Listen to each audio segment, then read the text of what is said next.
اهلا بيكم في قناتكم الحياة حلوة. النهاردة جايبه لكم اسرع واسهل وصفة للسندوتشات.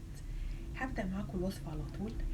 300 جرام من الدقيق مع معلقة كبيرة من الخميرة، معلقة كبيرة من السكر، ومعلقة كبيرة من الزبدة، ونص معلقة ملح، وبيضة هاخد منها بياض البياض، والصفار هركنه هستعمله بعد كده.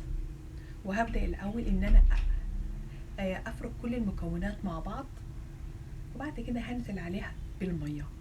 المية هنا ممكن ان هي خدت معايا في حدود 150 ملي من المية، بس لان دي بيختلف من مكان لمكان، فدرجة امتصاصه بتختلف. فخلي بالي ان انا اهم حاجة ان انا احصل على عجينة تكون لينة، ولا ناشفة ولا طرية قوي. ادعكها كويس، وبعد كده اهوت اسيبها لحد ما تختمر ويتضاعف حجمها زي ما حضراتكم هتشوفوا معايا.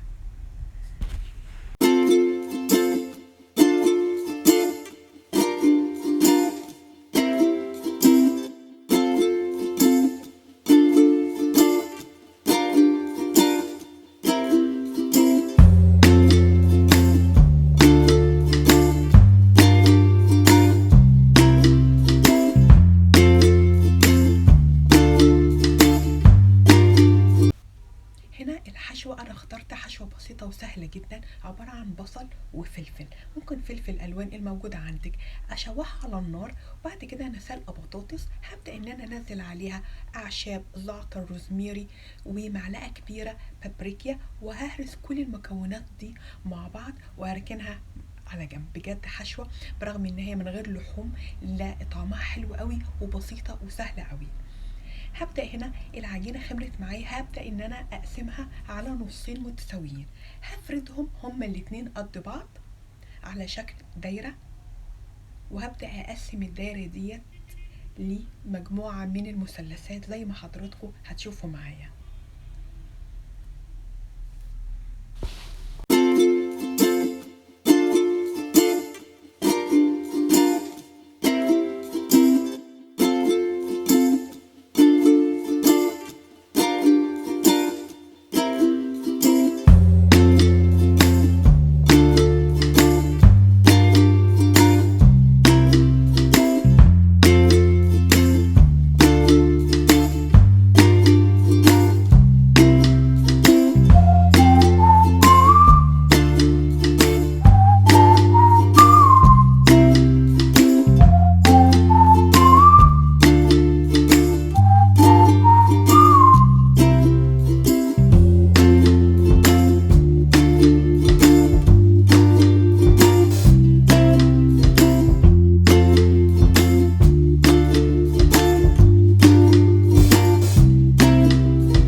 كلها وقفلتها، وزي ما حضراتكم شفتوا انا عملت ايه في الفيديو.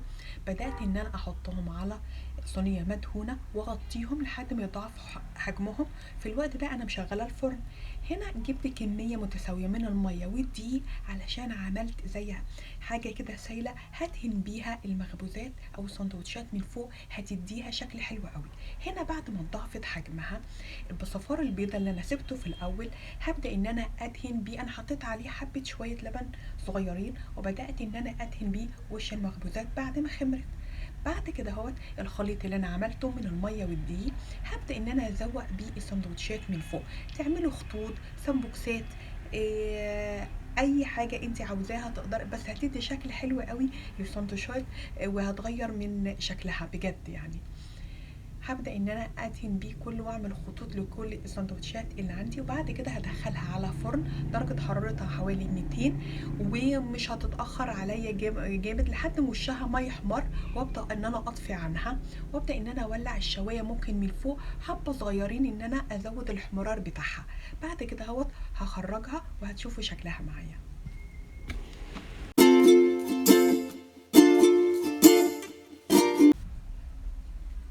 ده شكلها بعد ما خرجت، بجد شكلها حلو قوي. طريه ناعمه، منفوخه من جوه، ما فيهاش اللبه التخينه اللي بتبقى في السندوتشات. الطريقه دي احلى طريقه بجد تعملي بيها كميه كبيره من السندوتشات، مش هتاخد منك وقت. انا عملت كميه حلوه قوي ب 300 جرام دي بس عملت كميه، ولا ان انا اقعد اطبق وافرد ولا اي حاجه. بجد اللي انت الطريقه القديمه للسندوتشات ان انت تقعدي تلفي بيها، دي احلى طريقه بجد انا لقيتها للسندوتشات. شكلها حلو وطعمها حلو، السندوتشات كده ما فيهاش لبه من جوه، وطريه بجد. العجينه بتاعتها دي مكوناتها بسيطه وسهله ومش صعبه. حتى الحشوه بجد برغم انها ما فيهاش لحوم الا ان هي عجبت الولاد جدا. طعمها حلو قوي، وانا كنت مزوده فيها الشطه شويه برده، كانت مديها طعم حلو قوي وشكل جديد عجب الولاد. شوفوا منفوخه ازاي من جوه، مش مكبوسه ولا فيها لبه، لا بجد يعني تستحق التجربه. ويا ريت لو الوصفه عجبتكم ما تنسوش الاشتراك واللايك، وشكرا جدا على المشاهده، واشوفكم الوصفه الجايه.